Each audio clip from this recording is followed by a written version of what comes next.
digitaljamsessions.com. Hello and welcome to this Digital Jam session. Today we are joined by James Dean from ESL. We have with us Oscar Clark from Unity. We have Dave Ranyard from Dream Reality Interactive. You can't see him waving, but he is waving. We have Oliver Lansdy from Les Enfants Terribles. And we also have with us Ben Curtis from Augmented Digital. Welcome, gentlemen. Now we have all just freshly stepped off the stage at Comic-Con 2016, the lovely shiny ESL stage to be precise. And at that moment in time we were talking about VR and gaming, and Oscar was in the middle of saying something when we had to brutally cut him off because we didn't have enough time. So we thought, being Digital Jam, we will extend this conversation through one of our audio podcasts. So Oscar, why don't you continue with your conversation? You were talking very specifically about movement in VR. Yeah, so don't worry, I'm not sulking, it's okay. But it was one of the things that I thought was really fascinating when I was in Gamescom this year was a friend of mine who's working with physiotherapists. And the thing about the VR goggles is we now can track neck movement in a way that's never been possible before. And so he's now working with medical professionals to try and help people actually deal with treatments to do with limited movement of their heads and necks. And when we think about that, it's not an obvious thing, but it's not the end to which what we can do to help people recuperate in all sorts of various ways. So the fact that it's the physicality of VR has consequences way beyond just entertainment, way beyond just the expectations. But also, what can we do knowing that to make things even more entertaining? Okay. So I am curious then, talking about this kind of physicality and the application of not just VR, but I'm going to kind of step into the kind of a sideline here and talk about AI as well. Because I think there is this interesting space for AI within the context of immersive entertainment that we don't discuss as often as we probably should. And I'm kind of looking at you, Dave, because I do think that there are a lot of people who are looking at AI at the moment, but they're a bit under the radar, and looking at how AI can be integrated to really facilitate and take VR to the next level. And I'm curious, have you given this any thought yet? Have you been dabbling in this space yourself? I've certainly thought about it. So I do have a background in AI from a long time ago. My PhD was in AI 20 years ago. Dr. Dave. Anyway, I do think AI will really find its forte in AR and VR. So actually, to extend what I was saying earlier, which is, go somewhere amazing, do something cool, be with your friends. In that environment, I think it will be also really interesting if you can do the Turing test all the time, as in the NPC or the other characters. So you might be a team, okay, you know who your friends are. The other team, are they all human? Are some of them AI? Are there some other people who are AI and you don't know? I think that's probably achievable in our lifetimes, and maybe even the next 10 years. And I think that will be fascinating. AI has really taken off recently. When I got into games, to be honest, most lead programmers said, yeah, right, we haven't got anywhere near the processing power to do that. We're going to use a shift table or an if statement, right? Whereas now, you've got servers that are dedicated to AI and solving AI problems. So if you've got that cloud-based solutions for different aspects of AI in VR or AR, I think it's going to be huge. Look at, the voice recognition on our phones now. It's not perfect, but it's getting pretty good, especially as it learns how you speak. So I do think that we will actually go into a VR experience with our own learned bot of how we communicate, so that rather than it being the first time it's heard you speaking, it's actually I've got my own little interpreter that I bring with me. That's a piece of software. And I think when we get to that point, it will be really interesting. And the thinking and the planning that goes behind the AI NPCs will be pretty sophisticated, even within 5 years. Do we see that kind of branching out into the connection between the virtual world and actually in real life? I'm curious to hear whether or not Ardman's had any dabbling with AI. To be honest, we haven't really done much kind of dabbling with AI beyond simple kind of components in games and stuff. But just adding to what you were saying and also relevant to kind of esports, I think one of the really interesting things that AI is going to achieve in terms of like bots and NPCs that you play is in pattern recognition amongst the human players. Because certainly from my own experience playing first-person shooters and things like that with bots, after a while you learn to like develop patterns in their play, and they're kind of easy to overcome because you've got an easy kind of exploit. Whereas looking at research recently, just the other day, there was an AI, Microsoft's AI, I can't remember what it's called. It basically was looking at hundreds of thousands of research papers into cancer and actually looking at different treatments that it could give patients that doctors had missed. So there was, like dozens and dozens of cases where it recommended an alternate treatment approach that was eventually successful that had been missed by the doctors purely because they didn't have the time to process all of the research. So I think one of the really interesting things that AI is going to do is to help kind of high level competitive players learn to develop the weaknesses and patterns in their own play, very much as has kind of evolved with the recent defeat by like the Go champion and in chess and so on.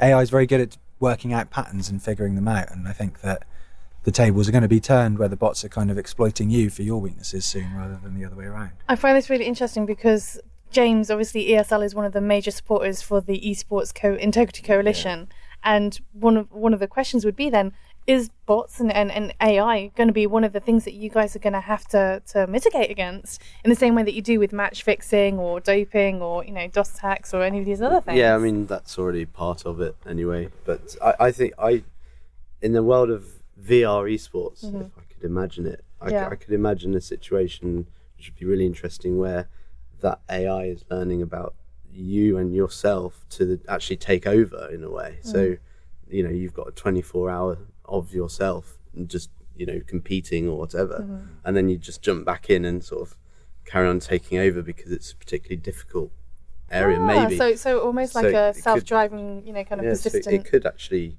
flip on its head there, and actually maybe you're training your AI bot as it's part of it. I find that interesting because that almost goes back to like the good old fashioned, does anybody remember like MUDs, when you used to so they actually type in something, but it almost takes it back to that kind of notion of the athleticism of esports is less about are you good at quick reflex reactions, but are you good at programming your AI enough to be able to beat somebody else's AI? Because I mean a lot of esport is obviously there is a reaction time that's superbly important, but it is a strategy. I mean, some people play World of Tanks in esports, and it's usually the older generation. Probably the lack of right for all. We have nothing against old people, for the record. This is really, really interesting to me. Like the way, listening to you guys talking about kind of bots and AI, and because again, it's the exact kind of process that I've been through with actors in an immersive show. So again, we were talking about this Sherlock Holmes show, which is a world where you've got to try and solve a crime, and there are different characters in there that you have to interact with. And again, you're as a writer, you can't write a script for this because basically you've got to deal with whatever your audience come in and do. So you're essentially trying to create a toolkit basically so that the performers are ready to do anything. So effectively it's the same thing. You're trying to kind of think of every possible outcome and prepare your actors for that environment. But I think that's what's potentially really interesting again about the crossover between live stuff and VR and AR. The idea of obviously AI, but actually being able to use people as those in those experiences, I think is a really fascinating thing. I do think this is interesting from an immersive theatre perspective because I recall speaking to Charlie from Generation of Z, and one of the things that he was saying is that what they found was that the actors themselves couldn't remember more than 3 possible outcomes for each interaction. Right. So as when you were an actor learning the script, you've got multiple interaction points where the audience could interact with you and therefore influence the outcome of the show. And but it was that idea that the actors themselves found it incredibly difficult to remember anything more than 3 kind of branches each time, depending on how many multiples of interactions that you had. But if you had an AI solution of some sort that was able to kind of feed them, the kind of reminder line or something, just to give them that point. Yeah, well, the kind of combination between, an actor's ability to kind of inhabit a character and think as that character, but then with an AI being able to kind of siphon through all these different possibilities and these different options and choices you've made in the past as well. I mean, the possibilities are absolutely fascinating. Yeah. What's interesting, because what's very hard in AI is to create a character that can answer any question. Yeah. But so the more you can limit down the field, actually the more solvable it is as a problem. And I think for the secondary characters, let's say in a play, you could actually limit it, because you kind of want, the hat check actor to have really limited. Oh, well, I just do the coats and that kind of thing. So I think actually it suits it very well. And if you were doing immersive theatre in VR, it wouldn't be that hard to create those characters, and then maybe have some playing live for the lead characters. And I could see that being a really compelling experience. And that's like probably 3 years away, maybe not. I mean, Unity, I know, have hired an AI guru who I've been to see, Nicholas, and he's starting to build like these baseline AI systems into Unity, so that developers don't have to kind of match up. I mean, he's doing it on a more basic level in terms of, and you can tell an AI to go over there, and you don't have to call separate animation systems or whatever. The AI just handles it all. But his belief is that you can use the same systems for the higher end stuff. And what he was saying to me was, but at that level, it's then the writers that take over.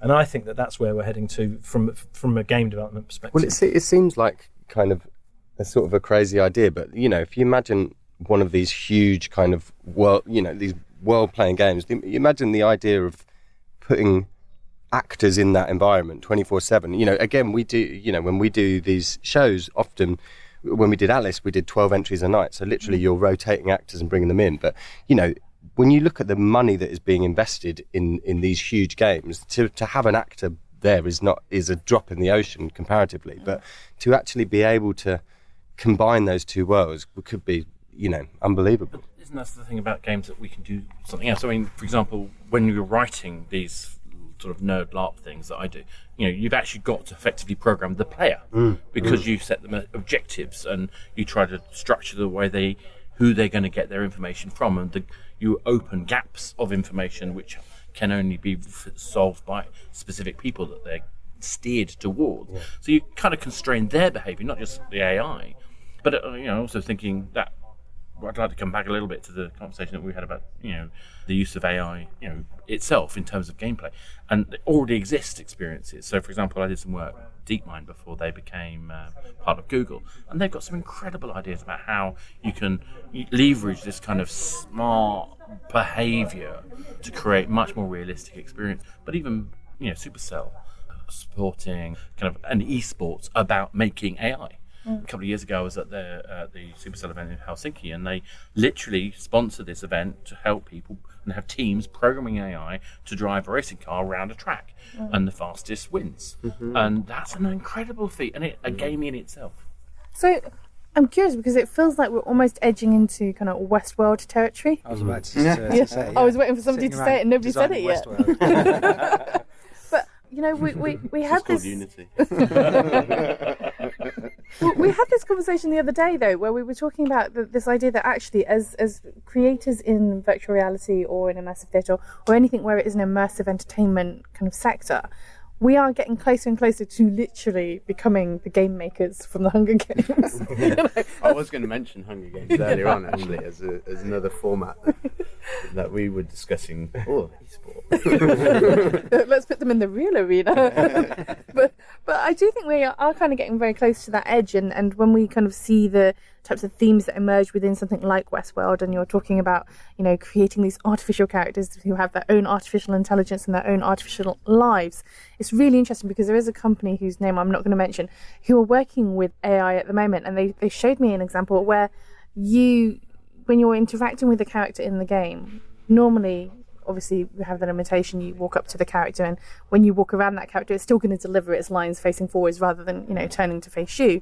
And that's all well and good, having something to be able to track you and follow you around. But taking it to that next level of interaction where if I'm angry with that character, it's actually going to react to my anger, and it's going to show me a reflection of that emotion. So it's going to be afraid in the way that it responds to me, and its responses and the amount of information it gives me will be completely different based on how I am treating it and what kind of questions I am giving it. And I find that to be quite an interesting next step in terms of kind of realising the vision that Peter Molyneux set out with Milo all those few years ago, and also to some extent with kind of Black and White as well. What I guess people have been talking about is changing it so that AI drives the player through the story and guide them through it while seeing that they still have some agency. And one of my favourite gaming experiences was trying to like train that annoying creature to do the things I wanted to do to help me get through the levels. But I think it's going to be really interesting if that turns on its head and the AI is guiding us through the story while still letting us feel like we have agency, much like in Westworld as well, I suppose. But again, just like in Westworld, I think we're probably a long way away from that, but perhaps with a little bit of curated kind of real life game master kind of interaction, I think that's probably something that's, like you say, maybe only a few years away. Look forward to it. I mean, body language, which we don't necessarily consciously think about, and head and neck movements, etc., and how a game will respond to that. AI will respond to those elements. Yeah. That'd be. We do have to be careful not to just assume that the Westworld type model is the only way. There's some amazing stuff where you're looking at a board hovering in space and you're exploring your way around it, and whether it's an animation playing through and you're looking at it from different angles, or if you're playing like a football game and you're looking at it from as if you're from the stadium. There are all sorts of new things we have yet to even try. And as much as I'd love everything to be LARP-like in the new world, I think there's so much more that's possible. I think what you were saying as well about guiding people through it and that kind of creating the illusion of free will, that's another one with the Alice in Wonderland show that we did, which was much less sort of interactive but was much more kind of following a narrative. What we tried to do was you had 58 audience members go through and everyone was given a card, so everyone was a different playing card essentially, and what we tried to do was to give everyone an equal but an individual experience, and that idea of creating a sense of free will and a sense of choice, even though you're still effectively controlling it and manufacturing it, is a really interesting way of looking at it. Like you said earlier, it's defining the rules. So I think you were saying about the racing, last podcast we were on together, you were talking about the driving game where people don't stand up. And I was going on about how much fun it is to stand up. And all just of like these breaking things. things, Oscar. I love breaking things. But the point is that you define a set of rules, but you understand the space in which they can be broken, and you create the definition of why it's good to carry on with the rules where it is, but also leaving space to break them where it's fun. And understanding that, I think, is going to make a really big difference in terms of the most effective game designers in this space. So here's my thing. We've got this group of people who ultimately everybody here has the expertise and the validation to be able to talk about VR. And so one of my personal bugbears at the moment is that every time I speak conference or panel and we talk about VR, there's this inbred assumption that automatically has to mean goggles, headsets of some sort that have to go on your noggin in order to experience VR. And since we're all here, we're all very, very much capable of talking about this outside of headsets, I really want to talk about what you see that future for VR being beyond the headset. Because I think that's part of the limitation of the industry right now, is that when people think about how to commercialize VR or what the potential is for VR, they're only thinking about what is the potential for a headset, how many headsets can I sell, how much content can I sell in a headset, etc. and so forth. And I'm really interested to hear thoughts on, actually, let's think beyond the boundary of the headset. What are the other opportunities here? What is the other potential scope? And I think certainly people like Oliver with Les Enfants have probably the head start on this, but I'm interested to hear what everybody else's thoughts are. That game show, that augmented game show is an interesting one, where they're sort of in that big green screen room. Yeah. So having to play out a game. This is Frontier that we're talking about from the Future Group. Yeah. In terms of live broadcasting from a green screen environment, and then inserting a virtual set around them. But then I don't think that's what we're trying to touch on. I don't know. Well, I think it's one possibility, but I'm just curious as to what people think are the other possibilities. One of the advantages of being old is that this isn't the first time round. Yeah. I remember we were commissioning a Vampires versus Hunters location-based game back in 2003, which never actually saw the light of day. But if you think about that, we know a whole bunch of information about where you are. We know a whole bunch of information about what's where you are, and we can actually layer on a narrative across that doesn't have to have anything to do with the real world. And our portal to that could be a phone screen, a tablet screen, or whatever else it might be. But our imagination is what drives that. We've still got imaginations, apparently. It's still the best graphics card, no matter what I used to say at NVIDIA. It is an incredible thing we have. And being able to tell stories and listen to actually some of the most amazing, VR experiences are things like Pablo Sangre 2, where you put your headphones on and there's nothing on the screen. You're literally walking around a space or exploring a space simply through the audio effect. So the range is enormous. but it's about using the tools for the right experience and understanding the limitations and using them to help drive the creativity. And it's interesting that you bring up Papa Sangria and this idea of the use of a soundscape as a version of virtual reality. And I'm interested in terms of the different types of additional external technologies that we bring into this virtual reality or immersive entertainment space, because again, another thing that I think a lot of people assume is that VR has to stand on its own. It has to just be in that headset, and it's only about the VR. It's not about other integrated technologies such as AI. And I'm curious what you think the other integrated technologies are going to be that is going to help move this forward, because I certainly don't believe that the end goal solution here is going to be pure VR. It's going to be like mixed reality. It's going to be like a combination and a fusion of other technologies such as AI that's going to help really push this thing forward. So I'm curious to hear what your thoughts are on that as well. The thing I think in the not too distant future is that people will have a fairly light pair of glasses that doesn't have a screen and projects light into the eyes, which is I think what HoloLens and Magic Leap do. And then coupled to that, the equivalent of a mobile phone that's wirelessly or wired powering it. So actually it's not about a bulky headset. It's unbulky, and that those glasses can be AR or VR, right? So I think that and if you couple that with a really powerful cloud compute, then I think you can quickly check. So we could be here, we could have some other people here that aren't here, if you see what I mean, that are holograms, but actually we'd all see them and it'd be kind of natural. Then we could fairly quickly press a button, we'd all be in cut the rope in VR, right? And that would be a relatively simple transition. I think additional to that, if you look at the AI we've talked about, there's AI of other NPCs, so there could be AIs around, I don't know, taking a coffee order that aren't really here, for example. But also there's AI which just learns, so it's not trying to be a human, it's just learning stuff. So it could be learning our speech patterns, it could be learning the subjects that we're talking about. So to me that seems plausible. I think then go around I don't think shops are going to continue to be shops. I think you'll go in and have a brand experience. Like you kind of see with Tesla and those sorts of things now, where you don't go into the shop in Westfield and walk out with a Tesla. You go in and you experience Tesla. And I think that a lot of the car manufacturers, even clothing, where you'll do AR versions of the clothes on you and things like that will happen. And then I also think you'll be waiting for the tube and you'll play a little game on your AR glasses where you can still see outside, but there's a little game you can play, maybe touching this screen or having some little kind of input device. So that's the future. Yeah. Which you can do now with a fishing net. But why limited to just clothes? I imagine that like 10, 15, maybe 20 years time, I'm gonna look perfect. I'm gonna have an AR avatar. You look perfect now. Clearly. But you're gonna choose what you want to look at in that environment, and necessarily bear anything to do with the way you actually look. But that's a little bit far off, I guess.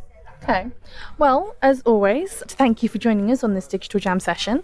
We like to give our listeners a way to be able to find out a little bit more about what you're up to.